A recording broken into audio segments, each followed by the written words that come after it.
Bonjour à tous, aujourd'hui je suis ravie de vous retrouver pour une nouvelle vidéo bullet journal. Ça fait très longtemps que je ne vous en ai pas proposé sur ma chaîne et pourtant je sais que vous adorez ces vidéos. D'ailleurs je crois que c'est celles qui sont le plus vues sur la chaîne et pour lesquelles la plupart d'entre vous se sont abonnés. Donc je tiens à vous remercier pour ça encore une fois, on a passé le cap des 400 abonnés très récemment et je sais que ça peut paraître mince par rapport à la plupart des chaînes mais je ne pensais vraiment pas atteindre ça.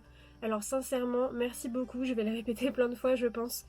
Je vais essayer de vous proposer des vidéos sur le bullet journal un peu plus souvent, même si je veux pas non plus vous faire de promesses sur la récurrence de ces vidéos, je vais vraiment faire mon maximum, mais ce sera surtout en fonction de ma créativité et de mon inspiration du moment. Par contre, ce qui est sûr, c'est que je vais vous faire un point sur le matériel parce que ça m'a été très souvent demandé.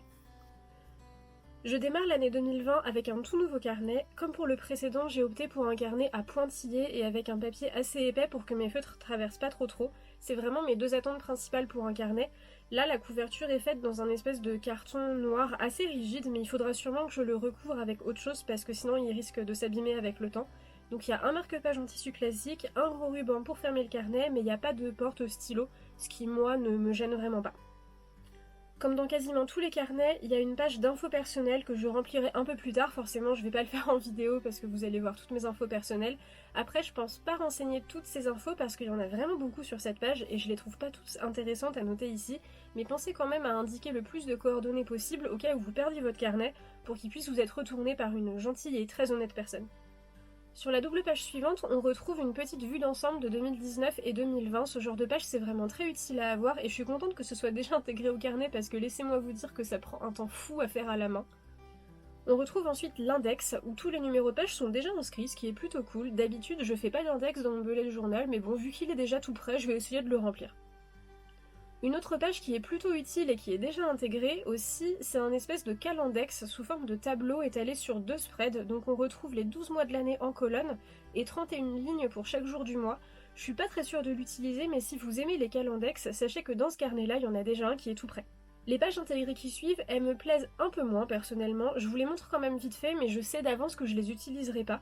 Donc la première, c'est une double page voyage où vous pouvez renseigner les vols et les hôtels que vous avez bookés. Et sur la seconde, c'est pour des idées de prochains voyages et une page de swatch de feutre. Donc ça, c'est sûr que j'utiliserai pas du tout. Sur les trois doubles pages qui suivent, on retrouve une sorte de matrice de décision. C'est un outil assez connu quand on cherche à s'organiser.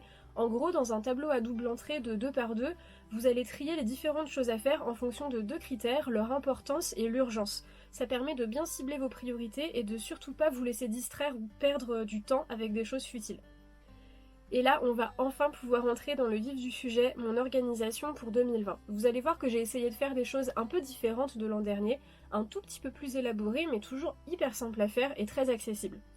Donc sur la page de gauche, j'ai collé un papier décoratif pour créer une sorte de rabat. Je pense que je vais y coller des photos de 2019 et puis décorer un petit peu autour. Pour bien sceller le papier, j'ai collé une bande de masking tape sur la tranche de la page. Je vous conseille vraiment de le faire parce qu'en plus d'ajouter un petit peu de déco de façon très simple, ça va masquer la démarcation entre votre papier décoratif qui en général est assez épais et la page de droite. À droite, j'ai fait une espèce de couronne, vous pouvez vraiment pas vous rater, c'est le niveau 0 du dessin, j'ai juste fait des ronds au hasard comme quand on gribouillait à l'école. Essayez simplement de faire en sorte qu'on ne voit pas le début ni la fin de votre trait pour vraiment créer ce côté emmêlé, et ensuite j'ai juste calligraphié 2020 au centre. Mon premier spread de l'année, ça sera une espèce de mix entre un vision board et une page de bonne résolution. J'ai délimité deux zones au centre de chaque page pour y inscrire à gauche ce que j'ai accompli en 2019 et à droite ce que je souhaite accomplir en 2020.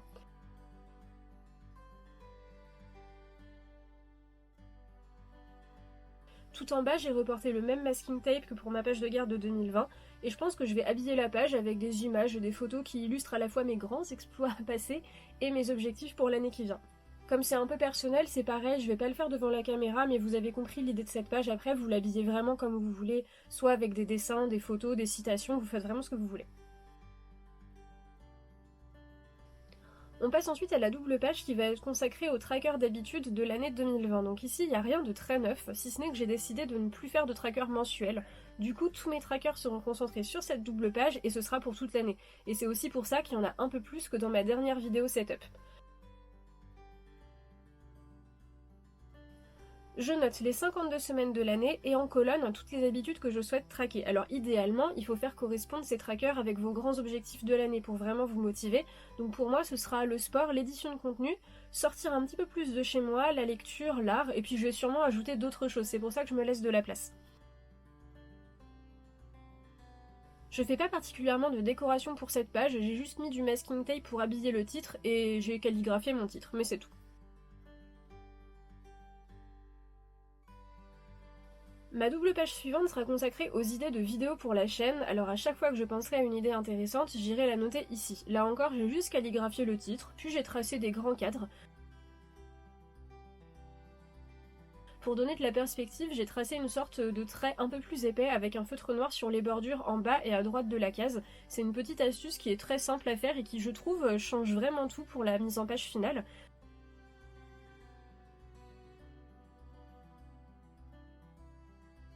Et pour finir sur cette page, je me suis un petit peu craquée, j'ai eu envie de dessiner une ampoule pour combler un peu le vide. Et en général, quand je veux reproduire un petit dessin, je cherche une image sur Google qui est facile à reproduire et surtout qui est facile à décomposer en étapes simples. L'ampoule, c'est vraiment simple à dessiner, faut surtout pas douter de vos capacités parce que le secret, c'est vraiment ça, c'est de décomposer votre dessin en plein de petites étapes qui sont très faciles à faire.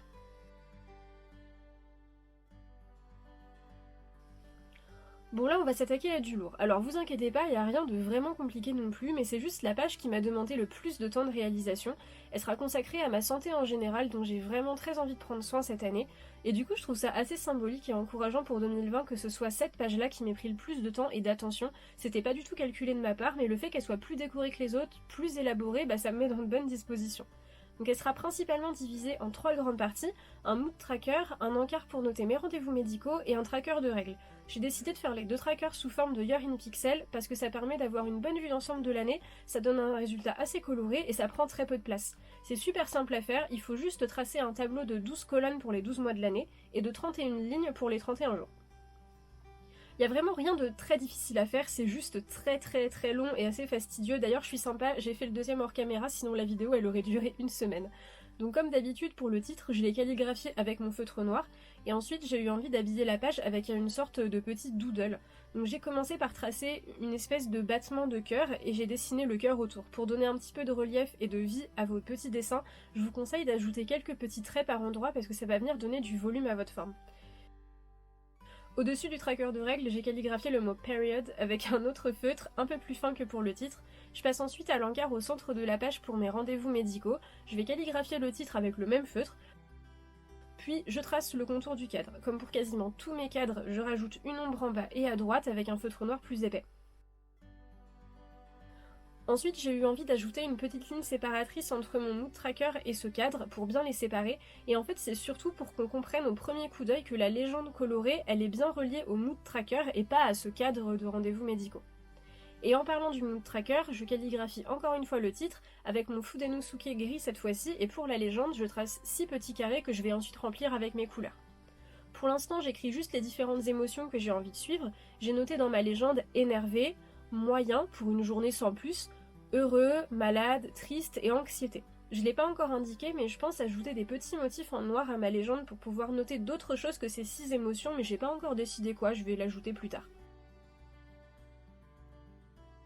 Ensuite, j'ajoute les couleurs de ma légende avec mes surligneurs pastel. J'ai fait un petit peu au pif, mais j'ai juste fait en sorte que ma couleur préférée, le jaune, ce soit pour la case heureux. Et ensuite, je me suis encore craquée, j'ai eu envie de dessiner une petite cup à côté du tracker de règles. Et là c'est pareil, y a rien de bien compliqué, j'ai cherché simplement une image de cup sur internet et j'ai reproduit les traits principaux. Je l'ai dessiné un petit peu en biais et j'ai ajouté quelques gouttes autour. Ensuite, je passe à une très légère mise en couleur avec mon stabilo rose pastel, à la fois sur le petit cœur et sur la cup. Et on a fini avec cette page que j'adore. J'adore le rendu, même si c'est beaucoup plus chargé que d'habitude, mais rassurez-vous, c'est vraiment le max qu'on va faire aujourd'hui. Je passe ensuite à une double page qui est vraiment indispensable pour moi et qui sera consacrée à mes chats. Elle rassemblera toutes les infos importantes sur leur santé, le suivi vétérinaire, leurs informations d'identification, etc. En plus, ils ont tous les deux des petits soucis de santé qui leur sont propres, alors c'est vraiment super important pour moi de bien suivre ça. Pour cette page, pareil, il n'y a rien de compliqué, je trace encore une fois un cadre pour chacun des chats et je vais calligraphier leur nom en haut des cadres et j'ajouterai des photos d'eux ensuite et puis toutes leurs informations. Donc là, on a fini pour le setup de 2020 et on va passer à la préparation du mois de janvier. Donc comme pour la page d'intro 2020, j'ai créé un rabat sur la page de gauche en collant du papier décoratif, donc décidément j'ai pas eu envie de sortir de la période de Noël. Avec ce rabat, ça va me servir aussi à coller des photos et à faire une sorte de mini vision board. Je sais pas encore trop ce que je vais y coller, on verra, en fonction de mon inspiration. Ensuite, je vais calligraphier le mot janvier avec un feutre Tombow gris que j'ai toujours autant de mal à manier. J'espère vraiment que je vais m'améliorer dans le futur parce que pour l'instant, je trouve que ça laisse un peu à désirer. Et sous ma calligraphie, je vais ajouter une sorte de petite vue d'ensemble du mois de janvier. Pour le planeur du mois de janvier, j'ai décidé de changer un peu de présentation et de plus faire mon éternel calendrier en cases. Je vais tenter un nouveau truc, on va bien voir. Donc là, je fais une sorte de présentation en 2 colonnes, une pour les choses à faire et une pour mes rendez-vous. Et ensuite, j'inscris les 31 jours de janvier au milieu de la page. C'est la première fois que je fais cette présentation, on verra ce que ça donne et si je la reproduis le mois prochain. Sur la page de droite, je me laisse plusieurs encarts sous forme de cadre comme d'habitude. Je commence par un petit encart d'objectifs. Avant, je faisais une page entière pour mes objectifs mensuels et définitivement, ça nécessite pas autant de place. C'était vraiment juste du gâchis de place en fait. Même chose pour mon budget. Avant, je consacrais une page entière au budget, mais je sais que ça tiendra très bien dans cet encart-là. Je m'ajoute aussi une petite case pour les anniversaires et un grand espace pour la prise de notes en dessous. Une autre page que j'ai conservée et qu'à mon avis je ferai toujours, c'est ma page de gratitude. Là encore, il n'y a vraiment rien de compliqué, j'ai simplement calligraphié gratitude et janvier en haut des 2 pages, et j'ai noté les 31 jours du mois. Cette page, elle est vraiment super importante pour moi et surtout pour mon moral. Chaque jour du mois, je viendrai inscrire une petite chose de ma journée pour laquelle je suis reconnaissante, et ça m'aide énormément à me concentrer sur le positif. On va passer maintenant au semainier où là aussi du coup je vais tester pour la première fois une nouvelle disposition. Donc sur ma page de gauche je vais me laisser un très grand espace vide qui sera consacré à je sais pas trop quoi en fait. J'ai envie de me laisser ce vide pour ce qui m'inspire sur le moment, peut-être que ce sera des notes, peut-être du gribouillage, du dessin, des photos, un collage ou rien du tout, je sais pas du tout. J'ai envie d'être plus créative cette année et j'ai choisi de me donner ce temps et cet espace pour le faire. Donc je délimite quand même un encart pour les choses à faire de la semaine qui ne sont pas spécialement rattachées à un jour précis, et un autre encart pour des notes. Et sur la page de droite, j'ai simplement délimité des zones pour mes to-do list journalières, donc j'ai simplement calligraphié le jour et j'ai tracé un trait séparateur entre chaque jour. Et voilà, on a déjà fini pour la mise en page de janvier et de 2020, j'espère vraiment que ça vous a plu. J'ai vraiment essayé de conserver mon style habituel tout en y ajoutant quelques petits éléments simples pour pas vous proposer exactement la même chose que l'an dernier, mais encore une fois, sachez que malgré ces petits ajouts, un bullet journal, c'est pas censé être décoré ni même être joli à la base. Votre bullet journal, il est là pour vous aider à vous organiser au quotidien et pas pour vous coller du stress ou des soucis de performance artistique ou de compétition. Donc comme promis en début de vidéo, j'essaierai de vous reparler de bullet journal assez vite et surtout de vous faire un point sur le matériel comme vous l'avez demandé.